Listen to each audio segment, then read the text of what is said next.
Easter, 1916, by William Butler Yeats.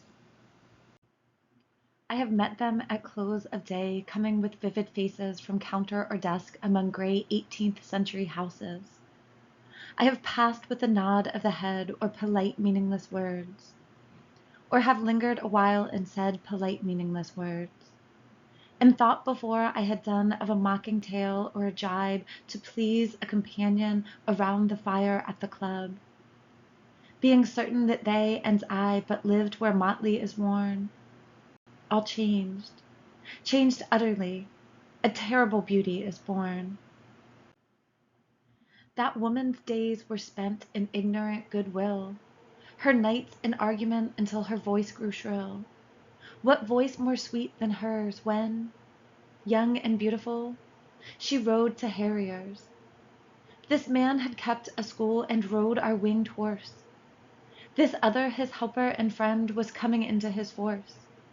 He might have won fame in the end. So sensitive his nature seemed, so daring and sweet his thought. This other man I had dreamed a drunken, vainglorious lout. He had done most bitter wrong to some who are near my heart. Yet I number him in the song. He, too, has resigned his part in the casual comedy. He, too, has been changed in his turn, transformed utterly. A terrible beauty is born.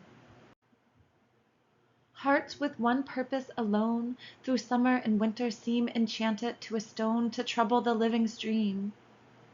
The horse that comes from the road, the rider, the birds that range from cloud to tumbling cloud, minute by minute they change. A shadow of cloud on the stream changes minute by minute. A horse hoof slides on the brim, and a horse plashes within it. The long-legged moor hens dive, and hens to moor cocks call. Minute by minute they live, the stones in the midst of all. Too long a sacrifice can make a stone of the heart. Oh, when may it suffice? That is heaven's part, our part to murmur name upon name, as a mother names her child when sleep at last has come on limbs that had run wild. What is it but nightfall?